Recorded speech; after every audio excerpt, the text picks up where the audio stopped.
Okay, so I am aware that I've been holding on to some quizzes for a while, and this is largely because I'm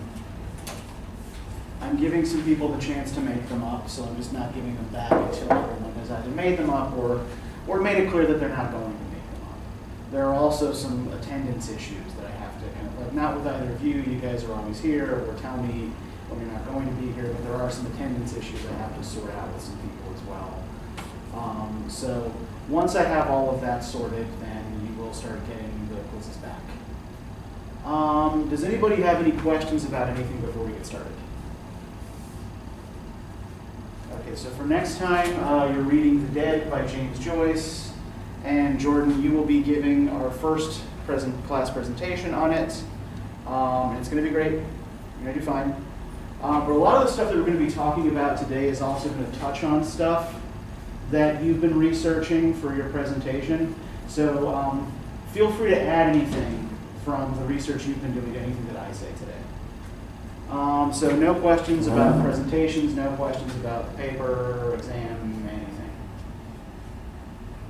Everybody's good? Everybody's good. Okay. So then let's just quickly go over the vocab terms from last week, and then we'll get into talking about Ireland. All right. The lock of golden hair. That was the hair that Laura used to pay the goblins for the fruit. Yeah, this is what Laura uses to pay the goblins for the fruits in Goblin Market, Cristina Rossetti, right? And what's the significance of Laura using the lock of hair to pay for the fruit? What's she paying with, essentially? Herself. Herself, yeah. And think about it in terms of like what kind of commodity she's trading with them as well. What is she trading with the goblins? What are they asking her for? It was almost like her youth as she started to age. Yeah, it's her beauty and her youth, right? So there's a comment there on women, middle-class women's value in the marriage market, right? All right, disinterested kindness. What was this?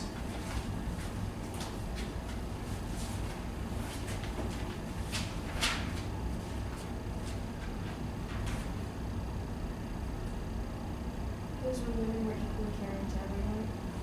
Yeah, it's this idea that a middle class woman is supposed to cultivate, right?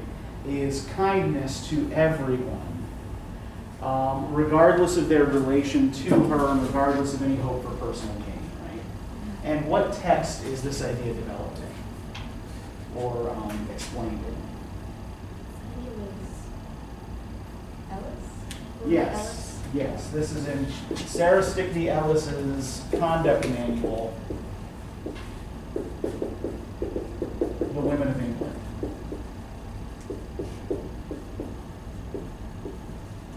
All right. What is the angel in the house?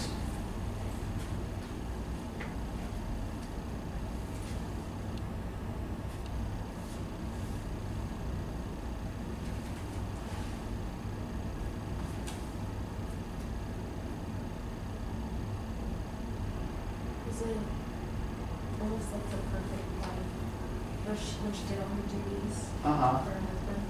Yeah, and what was the real role in the household of the angel in the house? What was the thing she was supposed to do for her husband? Make the home as like a sanctuary that he come home to. Yeah, make the home a kind of sanctuary, right? And does she do that by doing the housework and raising the children? Does she actually do that herself? No, she just manages other people. Yes, she manages the household workers, the servants who do that, right?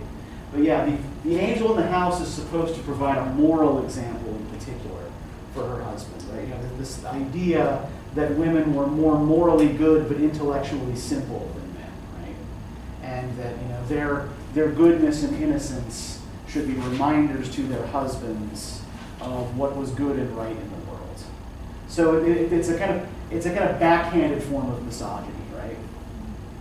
So what text would we relate this to? The Coventry Patmore. Yep. Coventry Patmore's turn of a poem, The Angel in the House. Yes.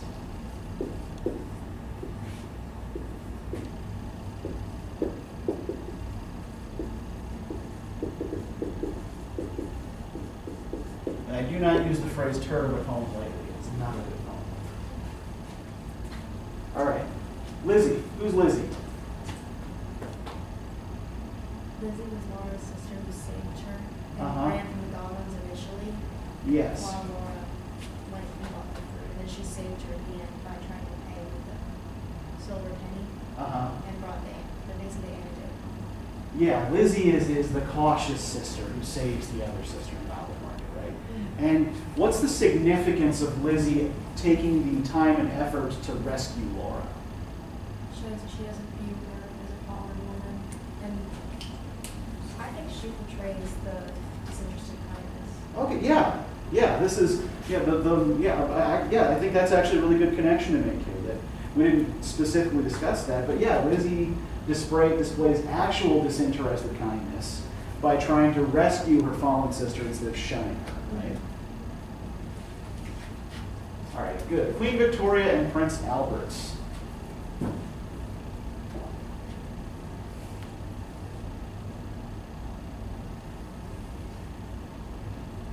That was the portrait of their family where he looked like he held a power by the position the way he was standing, even though Queen Victoria ranked higher than him. Yeah, Queen ranks higher than Prince, right? But yeah, the whole family is kind of gathered around him, and she's even looking at him and to him, right? So why does this matter? Like, what is, like, how is this important in kind of Victorian discourses about the family? What does the royal family kind of serve as for the rest of the country? Someone to look up to and follow. Yeah, they're a kind of model, right?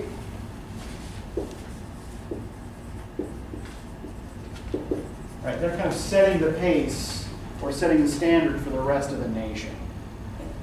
Excuse me. So, what text might we relate this to? There are probably a couple of probable good answers here. The woman of England. Yeah, you could probably relate it to Ellis, right? You could also probably relate it to Patmore, given that, that we see Queen Victoria modeling angel in the house behavior. You might also relate it to Goblin Market as kind of something that Goblin Market is pushing against a little bit. All right, the fallen woman. We've talked about this a little bit already today, but what is a fallen woman? A middle-class woman who has committed some crime. Yeah, now what kind of crime specifically? Good? Or Yeah, it's not so much a crime as it is usually kind of sexual impropriety, right? She's been caught in adultery, or she has had a child out of wedlock, or something like that, right? And she's regarded as kind of the opposite number to the angel in the house, right? So what text would we relate the fallen woman idea to? Goblin Market. Okay, yeah, we could absolutely see this in terms of Goblin Market, right? You could also relate this to the Great Social Evil, because the author of the Great Social Evil is arguing that this person doesn't really exist, right? That this is actually not how people become prostitutes. All right, the kernel stone. What's the kernel stone? It's the pit of the fruit that Laura takes back with her, and she tries to plant it, and it won't grow, and it's basically symbolizing infertility. Yes, good. And then, we should already have an answer to this by now, right? But who is Laura? The sister of Lizzie, who, instead of running away from them, she buys the fruit and falls. Yes, Laura is the sister who falls through her curiosity, right? She hangs out with the goblins, she eats their fruit, and makes her wither away until Lizzie rescues her, right? All right, the silver penny.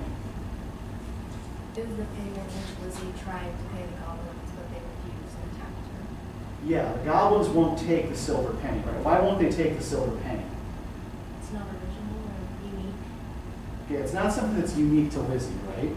And it's Lizzie trying to deal with men on their own terms, right? They don't want money from her. They don't want market exchange here. What they want is for her to party with them like her sister did. Essentially, they're interested in her beauty and her sexuality. They are not interested in her money.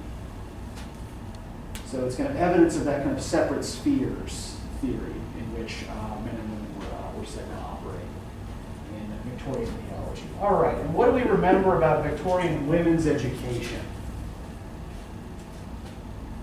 It mainly consisted of household management, learning languages that are unimportant or sound pretty, and music, embroidery. Okay, yeah, although one would argue that in modern Europe, right, or at least the 19th century Europe, what's probably a more useful language to know? Say French or ancient Greek? Probably French. Yeah, because you're more likely to run into someone who speaks French than someone who runs into ancient Greek, right? But the classics had this elevated status in education. And so Latin and Greek were regarded as only for men, because only men would be intellectually capable of composing in Latin and Greek, and in really understanding and interpreting the ancient epics and things like that. Whereas women were confined to pursuits that were regarded as more frivolous, right? Embroidery, learning to play an instrument but not to compose on it, and learning modern languages. All right, good. Any questions about this? All right. Oh, and then that one would be Women in England? Yes, that would relate directly to the Women of England, right? Because Stickney Ellis is talking directly about how she thinks women should be educated, right? She thinks that women should be taught to be kind, not to be smart.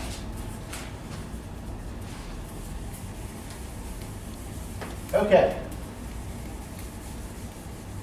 So before we get started today, what do you all know about Ireland? Let's just start there. Not much. Okay. St. Patrick's Day. All right. Which is actually really at least the way St. Patrick's Day is celebrated is really more of an Irish American thing than an Irish thing. There are big St. Patrick's Day parties in Ireland, but they tend to be a little bit more like Mardi Gras. And they're actually a relatively recent historical development. There's St. Patrick's Day, all right. Anything else, other associations that you have with Ireland? This doesn't even have to be kind of like knowledge, just even think about terms of cultural associations that you have with the country. The potato famine. Okay, all right. The potato famine, that is actually kind of going to be a big deal.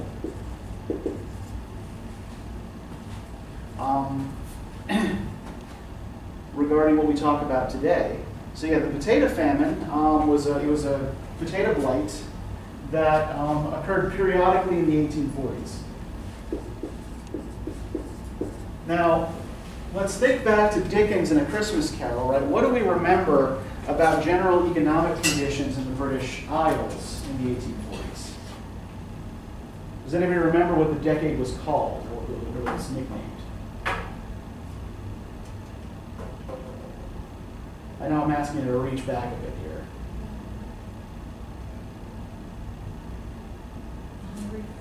Yes, good, yes. This is all kind of part and parcel of that hungry 40s. Right, those conditions of economic depression across the British Isles. The potato famine is a big contributing factor to the hungry 40s. Because it causes serious economic collapse in Ireland, right? And the British government's response to it is basically to do not very much at all, right? To just try to let market forces correct it. And you end up with a situation, it's like the potato famine doesn't actually kill that many people.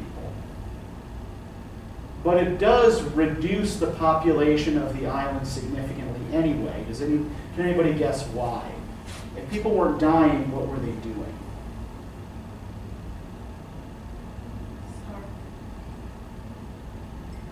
Well, no, they're not dying of starvation, but the population of the island is still going down. So what's probably happening?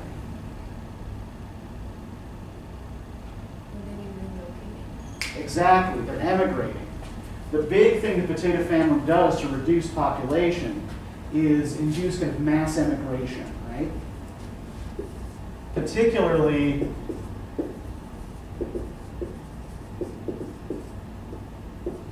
from the lowest socioeconomic classes.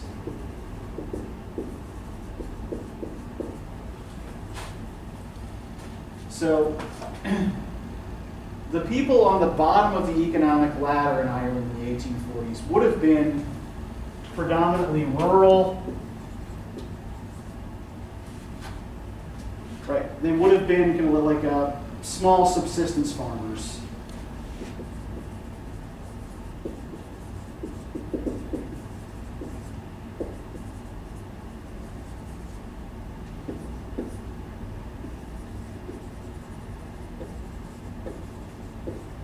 Roman Catholic, roughly in religion, but also often like the older Irish Catholicism, particularly in its kind of peasant formation, had strong tinges of like older Irish paganism as well, right? So there were a lot of kind of pagan beliefs that persisted into, I guess what I'd call folk Catholicism, right? So this isn't Catholicism as the priest told you to practice it, but it was kind of like religion as tradition handed down to you, right? So yeah, there's a strong element of sort of what we would call folk religion that persisted in this particular class. And they were also largely Irish speaking. Right, so particularly in the eastern part of Ireland, say like the area around Dublin, that was closer to England, that was more urbanized and developed. That part of the country was much more English speaking. And anybody who spoke Irish in the east of Ireland probably also spoke English. But in the west, right, the western part of the country, which remained much more rural, poor people in particular predominantly spoke the Irish language. And the potato famine basically kills off the Irish as a mass language in Ireland, because most of the Irish speakers end up going to England or to North America or to Australia. Right? They kind of fan out to other parts of the Anglophone world. Like, what was the potato famine? Like, did it really have something to do with potatoes? Oh, absolutely, yeah. Potatoes were the staple food crop. Okay. I don't think I've ever heard of that. Yeah, so potato blight is basically it's a plant disease that affects potatoes. So they had several years of bad crops, and in Irish, the potato famine was referred to as An Bhórta Mór, which translates to the Great Hunger.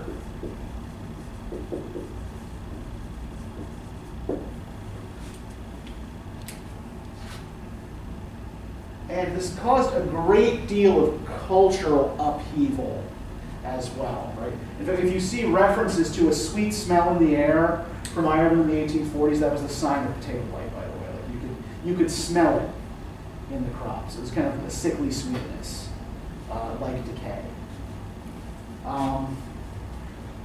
But yeah, so in addition to kind of moving the poorest people out of the country, particularly from the rural west, and really depopulating the rural west, it also creates a great deal of anger within the country against the British government, right?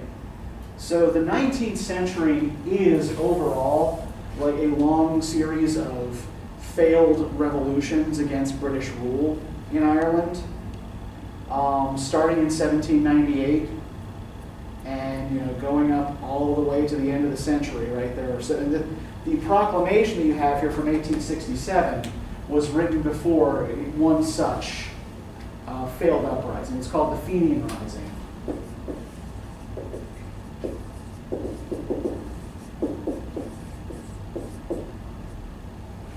Of 1867.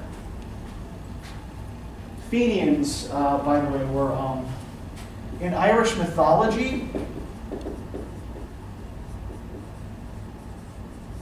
The Fenians were a band of elite warriors who protected Ireland, mostly from outside threats, either from other islands or from the fairy world, right? And they were a sort of pan-Irish force. They came from all parts of the island and kind of like worked together to protect. I don't want to say the nation because there wasn't an idea of the nation necessarily in the Middle Ages, but to protect Ireland from her enemies. And so, the revolutionary groups of the mid-19th century adopt this name Fenian as they are becoming more conscious of the idea of Ireland as a nation. So it might actually be a good idea if we step back for a second and talk about what this word nation means and how it's becoming, how it's really a concept that kind of comes out of the 19th century rather than something that's kind of like older historical, right? So when I use the word nation, what does it make you all think of? What is a nation? A united country. Okay, a united country. Okay. What do you mean by united? Sorry, I'm just going to interrogate that a little bit, right? Everyone's kind of on the same page, have the same beliefs. Okay, yeah, so that there has to be some kind of level of sameness, right? Would you kind of agree with that, Jordan? At least like in kind of like the popular mind, like this is what nation means? Okay. Yeah, go ahead. I would even say what comes to mind is like 4th of July. Everybody's different, but we can all come together. Okay, yeah. Everybody has a barbecue and sets up fireworks and waves the flag on the 4th of July, right? Except my poor dog who cowers in the house because she hates fireworks. Right? But yeah, I think you've got the right idea there, right? That a nation is a political body that's kind of formed around a set of ideas that all members of the nation are supposed to share, right? Rather than, say, just like a state that's determined by, political boundaries, right? So prior to the 19th century, really kind of like the late 18th century, most people didn't think of themselves as belonging to a nation.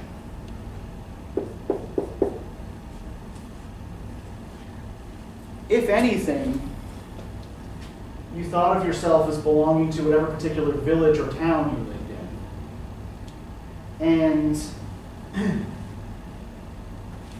maybe, because, you pay your taxes, say, to the King of England or, the Duke of Orleans or whatever, right? You might think of yourself as, part of some larger empire, larger political body, right? But it's mostly a kind of inconvenience or annoyance to you. It's just something that kind of takes your money or your labor.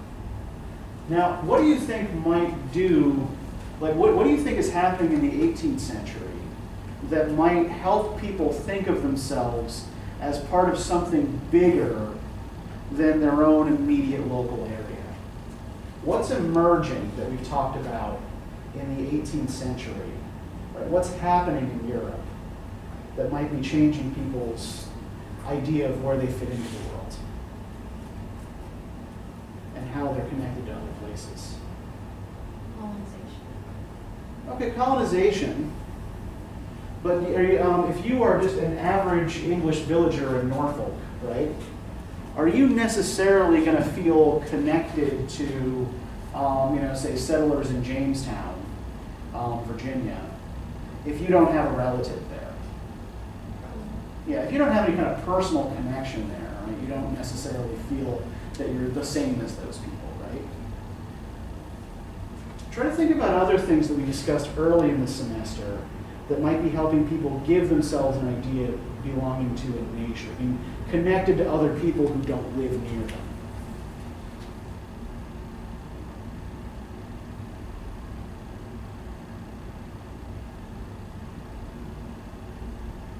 What are more people able to do by the end of the 18th century than at any previous time in European history?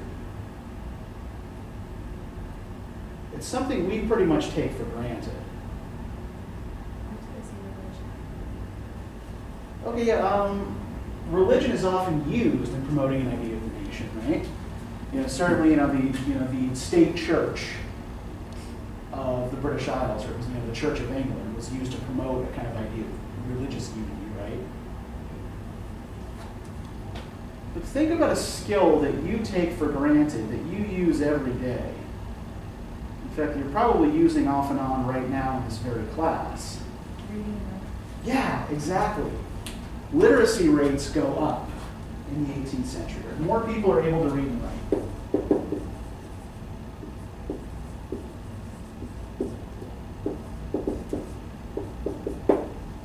So what this means is that there is a mass market now for text, right?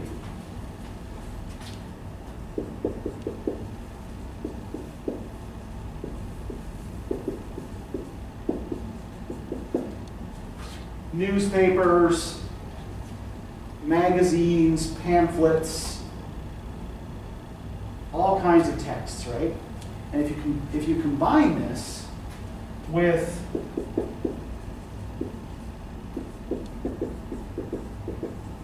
more efficient means of travel, a reliable postal service,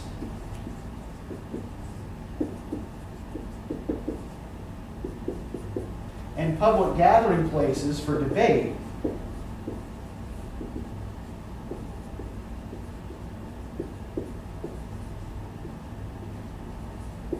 what do you end up with? What did we call this when we were talking about, like, say, Thomas Clarkson and Ole Udeakliana? What was the term we used for this thing that was emerging at the end of the 18th century? As people are writing letters to each other and reading newspapers and writing to newspapers and hanging out in coffee houses having debates. Yes, good. The idea of a nation is arguably a direct result, it's a direct outcome of the emergence in the late 18th century of this public sphere, right? So because it's easier for you to correspond with people who are distant from you, right? It's easier for you to keep track of things that are happening outside of your own local community, and even to talk about them with other people who live near you, right? You're able to build imaginative bonds with people from beyond your immediate vicinity, right? Suddenly, your world consists of more than just your neighbors. But you do end up placing a certain limit on who you include as part of this body, right? So the idea of the nation is this kind of, it's an imaginary, it's what the sociologist Benedict Anderson called an imagined community.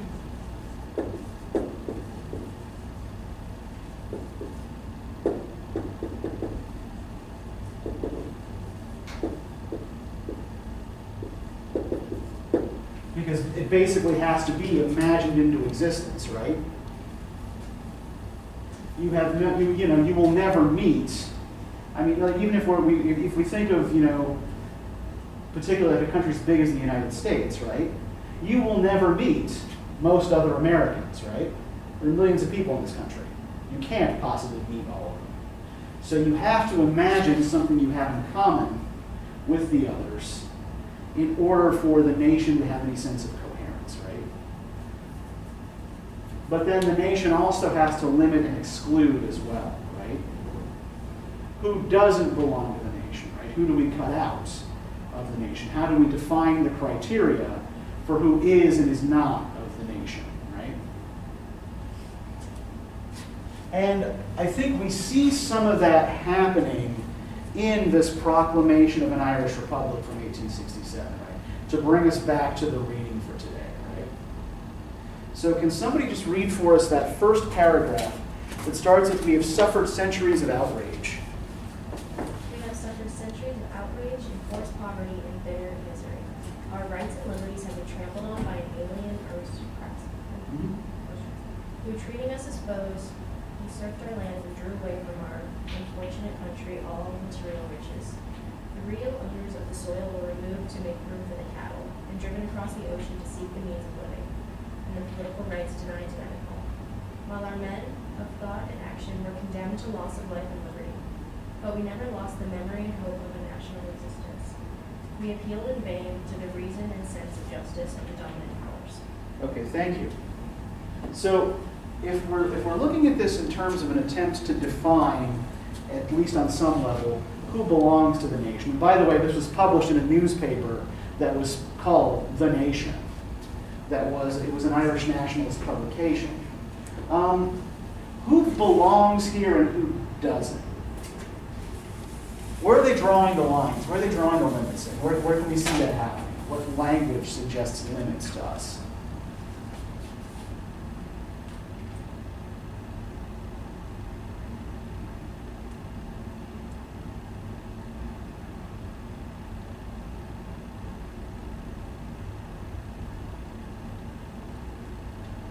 You're asking about the language that they're talking? Yeah. So yeah, it's just in this first paragraph here, right? Irish speaking language? Well, this is actually, it's written and published in English. The Nation is, for its entire existence, written and published in English. In fact, in 1867, most of the literate population of Ireland is English speaking. So who's being defined here as not belonging, and how can we tell? The English? Okay, yeah. And how can we tell that that they're after they're defining the English, they're excluding the English from their idea of the nation? When they refer to them as alien? Yeah. Sorry, alien aristocracy. Yeah, they refer to an alien aristocracy. So the specific people that they're talking about here are a group who become known as the Anglo-Irish Ascendancy.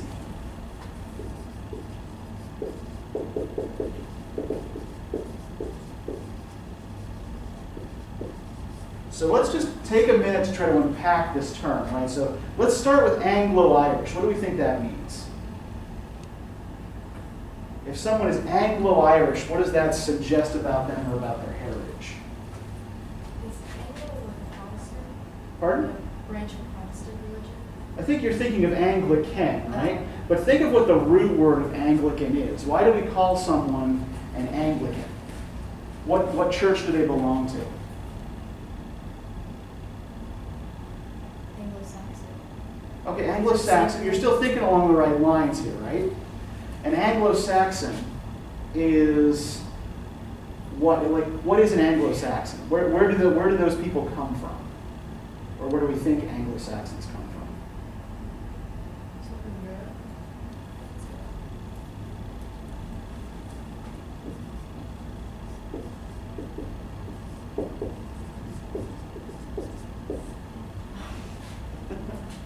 Going right. Yeah, in fact, like the Angles are the Germanic tribe, or really kind of theorized Germanic tribe, that give England its name, right? So anything that's Anglo, like for example, if we talk about an Anglophone country, right?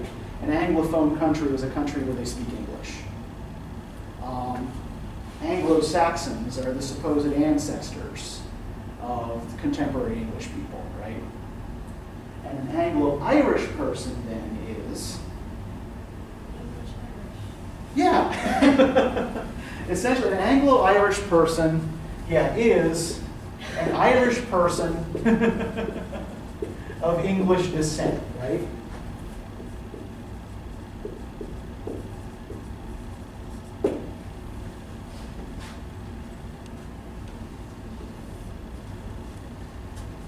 Now, what about this word ascendancy? What does that suggest to you?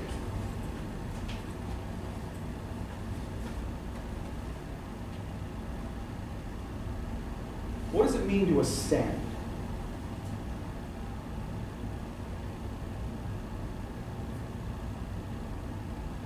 If I ascend an escalator, what am I doing? Going up, yes. I'm rising.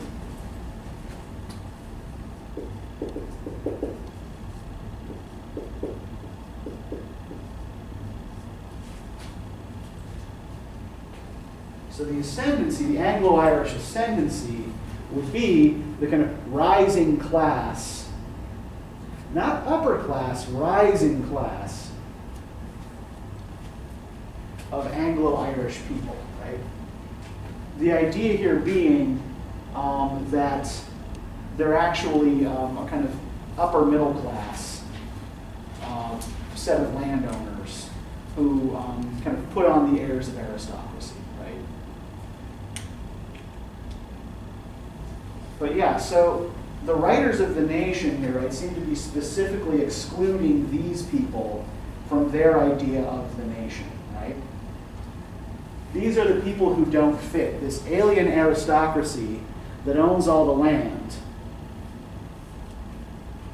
and pushes us off a bit to make room for cows, right? Now, one thing that the authors of the Proclamation don't note here is that exactly the same thing was actually happening in England. Large landowners had, since the end of the 18th century, been enclosing villages where there used to be a kind of shared village green that people could use for grazing cattle and subsistence farming and things like that, right? You know, if you had a milk cow, you could graze it there, and you know, if you wanted to have a little vegetable patch there, you could. But large landlords found it was more economically productive to close that off and either grow a single crop there, like say wheat, or to give it over to sheep or cattle farming. So it's kind of the privatization of public land, right? But yeah, this is a big part of their complaint. Right? Yeah, so they are coming up with an idea of the nation, right, that is kind of like this.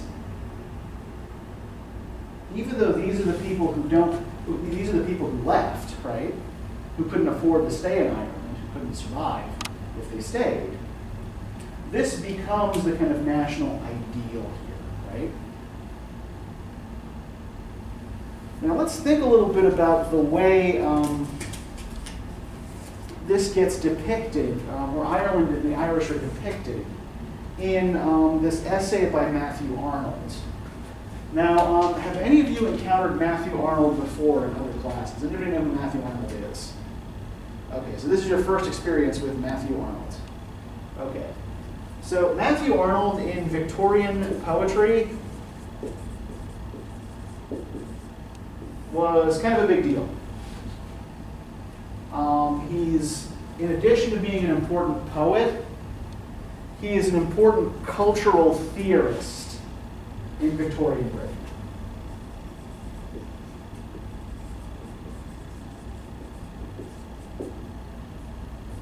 And I'm just going to kind of sketch out for you the rudiments of his overall cultural theory here, right? So he writes a book called Culture and Anarchy, in which he argues that religion used to be the institution that held most British people together.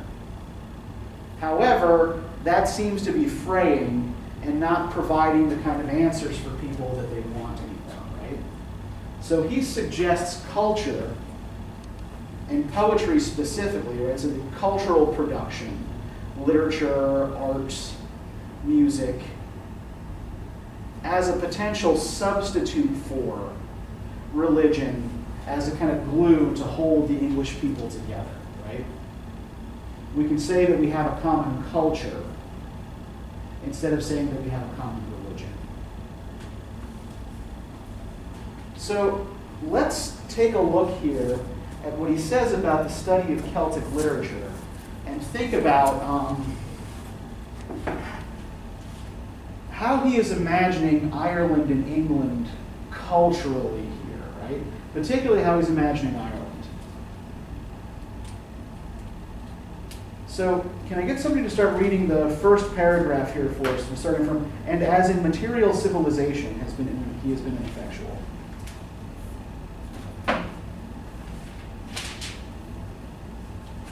And as in material civilization, he has been ineffectual. So has the Celt been ineffectual in politics. This colossal, impetuous, adventurous wanderer, the Titan of the early world, who in primitive times falls so large a place on earth's scene, dwindles and dwindles as history goes on, and at last is shrunk to what we now see. For ages and ages, the world has been constantly slipping, ever more and more, out of the Celts' grasp. They went forth to the war, Ossian says most truly, but they always fell. Okay, so the word he's using here is, it's pronounced Celts. Oh, Celts. Yeah, the Celts. And Celt is a word, by the way, that no people on earth ever actually used to describe themselves. It comes out of 19th century racial anthropology. You remember how we were talking about how these anthropological ideas emerge from comparing the skull sizes and shapes of different people, and the physical characteristics of different peoples. And the people doing the organizing tend to put themselves at the top, and the people who look least like them at the bottom. Yeah, the idea of the Celt is a kind of product of that, right? So the Celt is relatively high on the scale, being a white European, but not as high on the scale as an Anglo-Saxon or a Northern European, right? So Celts is a word that is used in the 19th century to refer, in particular, to the Irish, the Scottish, and the Welsh.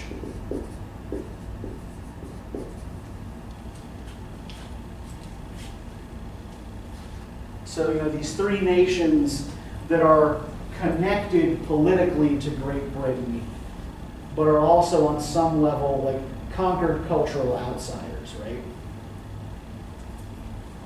And what kind of picture here, just in this paragraph here, does Arnold give us of the Celt? What sorts of things does he say about the Celts?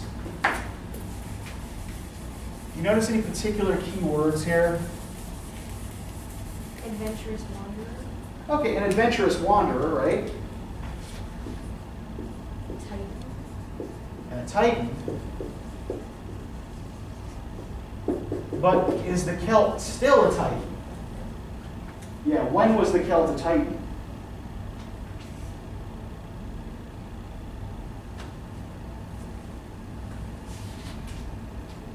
Early history.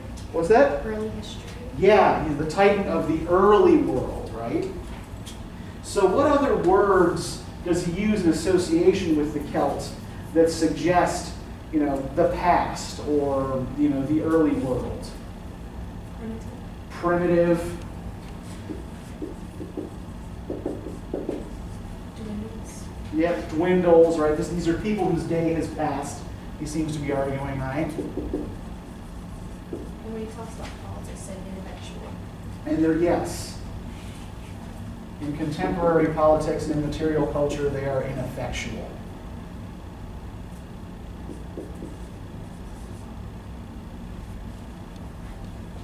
And even when he talks about them as adventurous wanderers, right?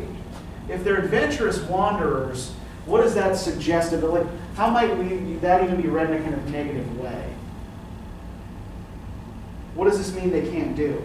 Stay in one place. Yeah, they can't settle down, right? right? They can't just settle down and, kind of fix themselves to a task, right?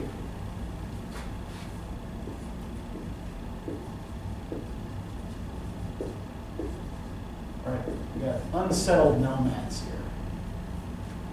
And Arnold is keyed in here to a particular discourse that if we kind of look at some examples of it, we'll probably recognize when applied to other cultures. Right? We've not seen it before applied to the Irish because we haven't really talked about Ireland. But we have seen this applied to other parts of the world. So I'm going to show you some pictures from popular British 19th century magazines. And I want you to tell me how these depict the Irish. Like, what sorts of things do you note about these images? Let's start with this one, the Fenian Guy Fawkes. Does anybody know who Guy Fawkes was? He was the guy who tried to blow up the Houses of Parliament and kill all of the lords and King James I in 1607, I think. But what do we have here in this image? You don't really need to know who Guy Fawkes is to understand what's going on here. What do we see here? What's going on? That it looks like an Irishman is about to set off gunpowder or start something, I guess. Yeah, the Irishman here, the Fenian, right? So the Irish nationalist is sitting on a barrel of gunpowder. He's got it lit. He's holding a torch. And who is he surrounded by? Children. Yep, his wife and children, right? So what is this suggesting about Irish nationalists? What kind of picture of them is the cartoon trying to give you? What would they do? Yeah. Die. Yeah, and when he blows up, is it just going to be him that suffers? Yeah, the basic argument of the picture is that the Irish are willing to blow themselves up and their families with them, right? Just to spite England. Remember that these are coming from English publications, right? That this is from the English press. Now here we have the British lion facing down the Irish monkey.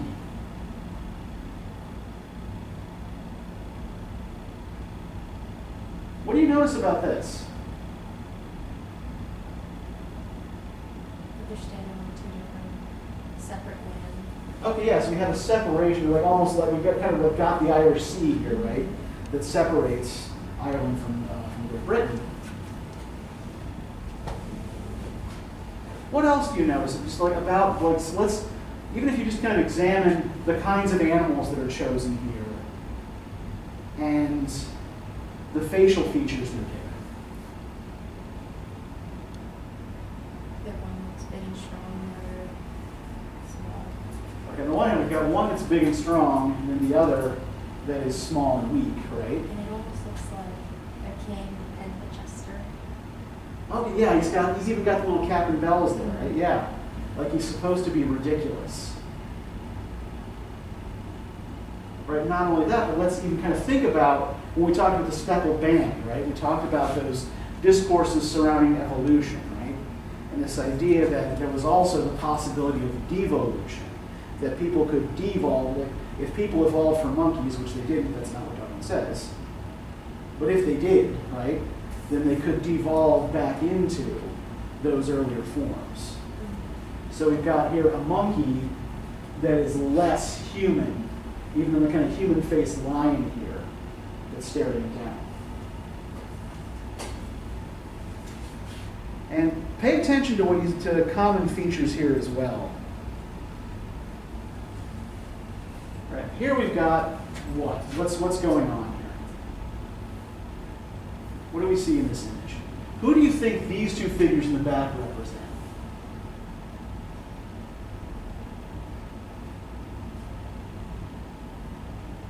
Do you recognize this figure? Have you seen this before? It looks like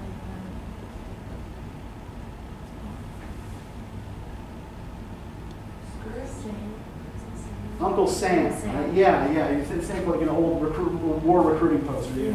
Uncle Sam wants you for the U.S. Army, right?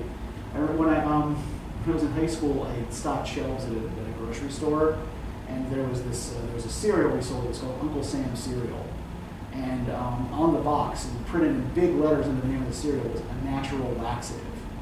And it just always kind of made me laugh, like that's what you want to go with?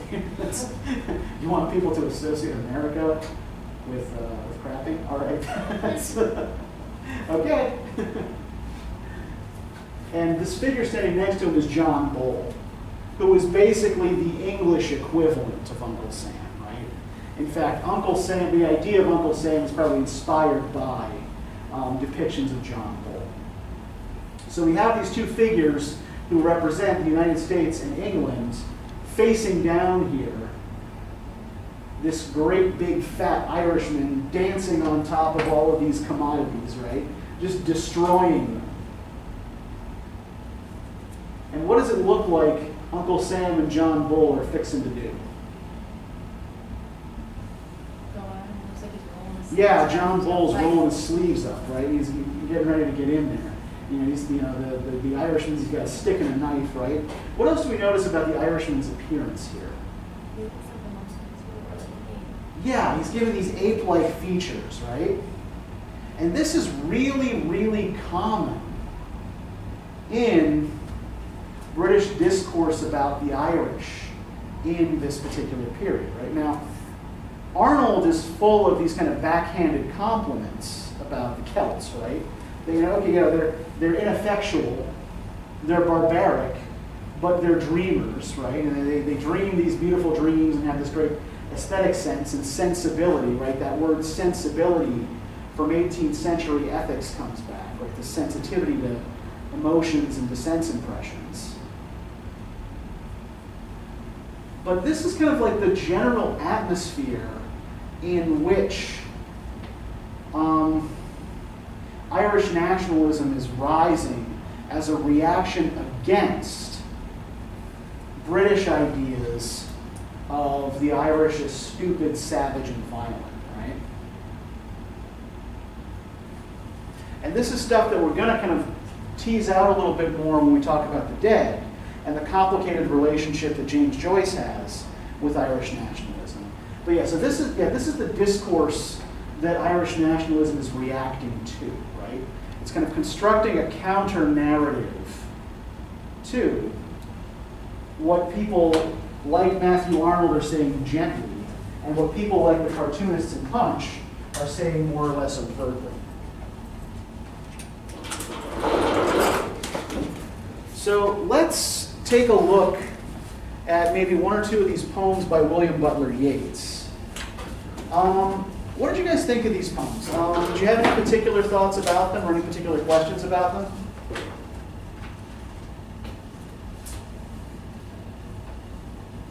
I've read something of his before in Okay. Butler.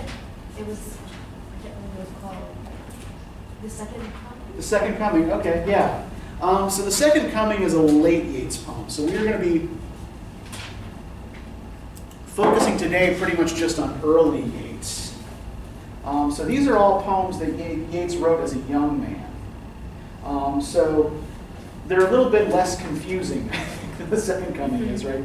You don't need to know as much about Yeats' personal philosophy, which was completely batshit, by the way. But he hadn't really developed it yet when he's writing these particular poems. Did you notice any particular shared features in these poems, or anything that seems to pop up a lot in them? Not very dreamy. Okay, what would you say? Why would you say dreamy, Jordan? Why would you attach these to dreams? Dreamy or like both the tales. Okay. Because the first one's a tale about a stolen child. And just the way that he writes, it sounds dreamy. Okay. Yeah, a lot of long, slow lines, right? Everything sounds like you're supposed to read it slowly. Mm-hmm. Lots of long vowels. And yeah, you were right. He is drawing a lot on folklore and on the Irish landscape here. So we'll dig into one of these poems in a minute. But first I kind of want to explain to you a little bit about Yeats and a little bit about what he's doing. So Yeats is one of the leading figures in a movement that is called the Irish Literary Revival.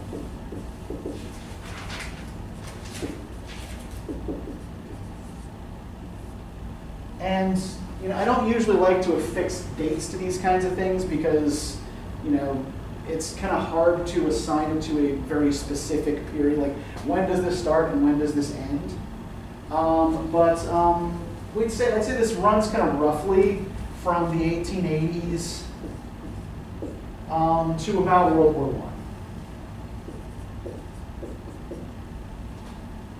I. And Yeats is a leading figure in it.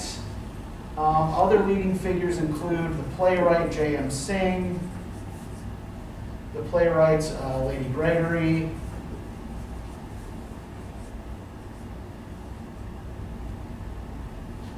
the novelist George Moore, and the poet and painter who called himself A.E., but whose real name was George Russell, and the poet Catherine Tynan.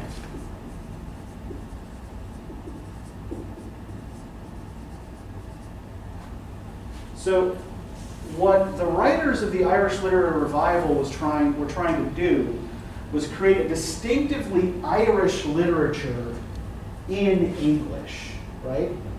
They are operating under the assumption that the Irish language is not coming back, right? It's not going to be revived. So what they want to do is kind of like adopt the cadences and the content of Irish language poetry in English. Now, there's another reason for this as well. Most of these writers, Yeats included, also belong to this particular class, right? They're not native Catholic Irish. They are Anglo-Irish middle class, with a couple of exceptions here. Moore and Tynan were Catholic, but most of the writers involved with this movement were Protestants from this ascendancy class. So what they're trying to do is come up with a vision of Ireland that includes them, right? That is not specifically a Catholic peasant Ireland, right? So they tend to push back into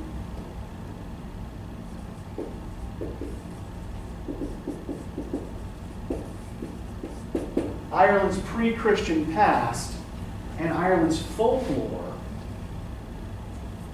in order to claim a kind of common heritage, right?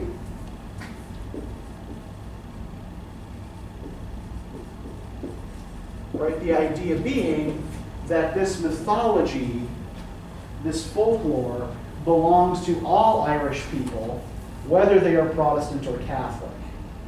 Right? It's something that precedes the coming of Christianity to Ireland, and thus precedes that kind of religious division. Right?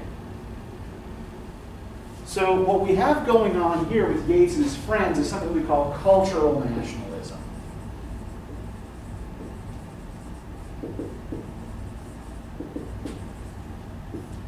And a cultural nationalist isn't necessarily trying to create a new kind of political reality, right? They're not necessarily trying to, separate their nation out from some larger empire politically. What they are trying to do is create the idea of a shared culture, which is actually not that different from what Matthew Arnold was doing by proposing culture as a kind of glue for England in the absence of religious agreement, right? So this is why Yeats is taking all of this Irish folklore and Irish mythology, right? So we don't really have too much time. Let's just spend a minute here with the stolen child. What did y'all think of this poem? I thought it was good. It actually, I don't know if you've ever seen Outlander, the TV show. My wife watches it. I love the show, but it reminded me of, I don't know if they're similar in the Irish and Scottish folklore, but it was the fairies take a child and like switch it out. Okay, So maybe yeah. think of that. Do you know what that's called? What that trope in folklore is called? I know. Okay. Oh yeah, a changeling. A changeling, yeah. And It made me think of that or connect to it. yeah, and like in folklore, this was often a way to explain, at least so, maybe folklorists argue, it was a way to explain things like sudden infant death syndrome, or mental illness or physical deformity, right?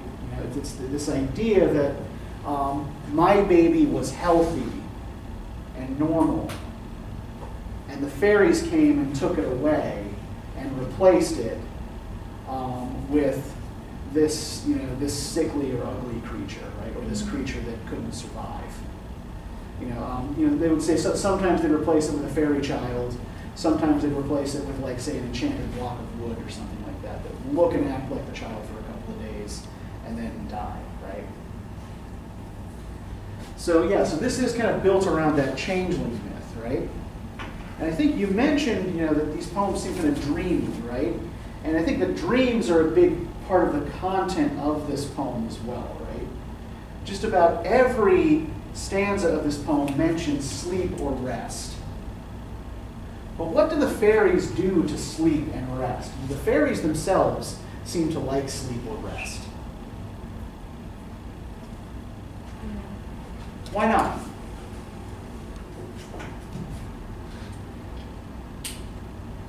How can we tell they don't? Because they seem to do everything at night. Like, Okay, yeah. They're active. Okay, yeah, good. Okay, so the fairies we see are active at night. Right, they're always dancing in the moonlight and all that shit, right? And how do they seem to treat other people or other creatures when they're sleeping?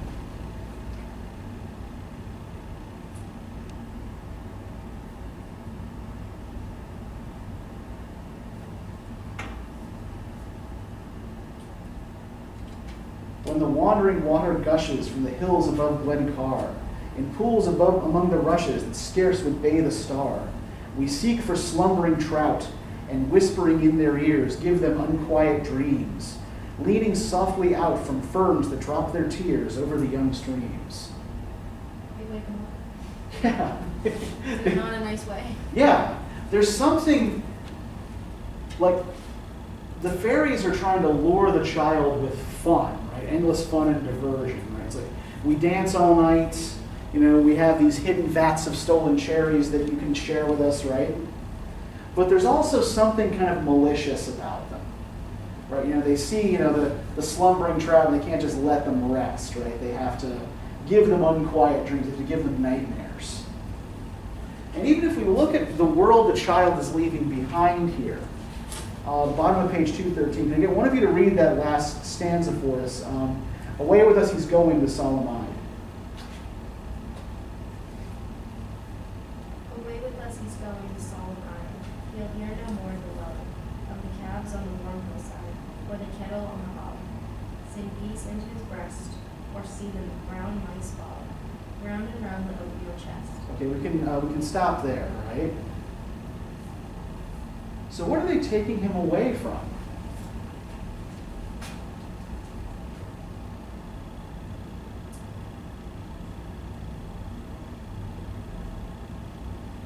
His home and his family.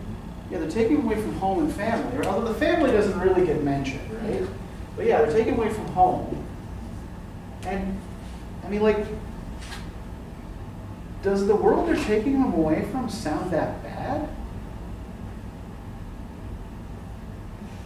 Yeah, how does it provide a kind of counterpoint to the world of the fairies, right? So we notice that the world of the fairies is, based on kind of furious, constant activity, right? The fairies are always doing something. Sometimes it's fun, and sometimes it's just mean, right? What does this world they're taking him away from look like?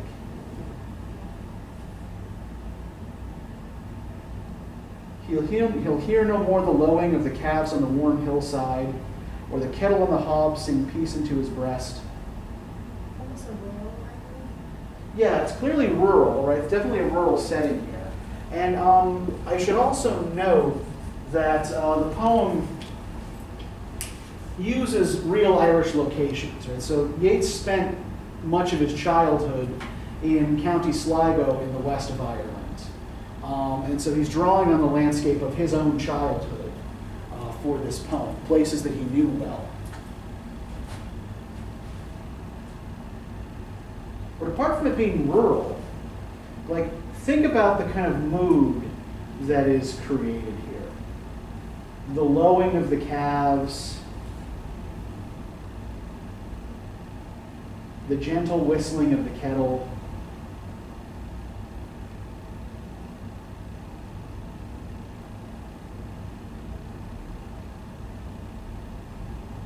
How is this different from what the fairies offer?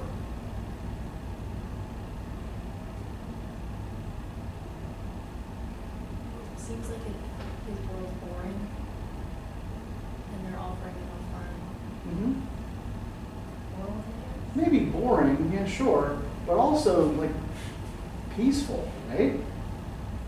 So what he's doing here is exchanging peace and rest for constant activity, right?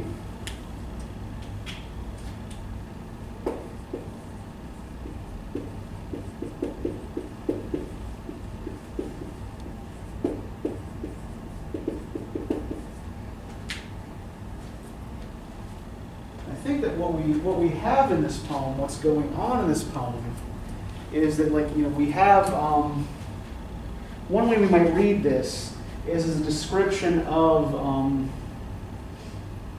the artistic impulse, right?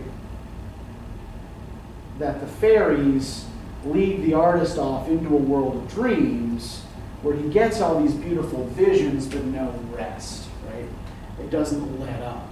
You're always plagued by these visions you feel you need to communicate or sort of work into art in some way. Whereas, the more prosaic, domestic, rural life, right? It's peaceful, it's restful, but may also be a little bit dull, right? May also be a little bit boring. All right, so do y'all have any questions about any of this? We are kind of close to time here, and I don't want to belabor this. I guess maybe the last stanza Uh-huh. of each paragraph. Yeah. Where it says, "From a world more full of weeping than you can understand." So it's basically saying, "It will take you out from being sad and give you all this." Is that kind of what he's trying to say? Yeah, and I think one thing that I actually noticed I've been reading this poem for years. I actually wrote part of my dissertation on Yeats, and I never really noticed before the alliteration in this part of each stanza, right? Do we notice like what letter alliterates in the second line and the fourth line of that little refrain? Right? For he comes, the human child, to the waters and the wild, with a fairy hand in hand, from a world more full of weeping than he can understand. Right? There's this repetition of W sounds. Right? We've got water and wild, and world and weeping.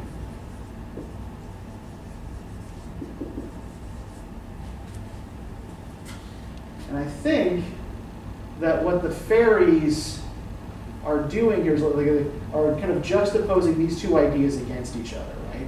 With the water and the wild, right? The fairies' territory.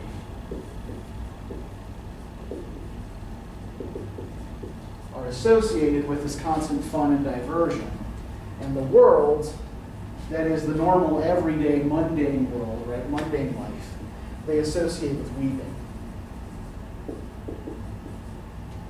And remember too, like this is the fairies speaking at the end of each stanza, right? So if their goal is to get the child to come with them, are they necessarily representing the trade-off honestly? Yeah, because we've already seen that they like doing mean things to Trout, right? So the fairies aren't necessarily all that nice, and probably not above, lying or stretching the truth in order to lure the child away. Right? All right, we are here now about out of time, so let me give you the reading questions for the day. And we'll continue this conversation next time.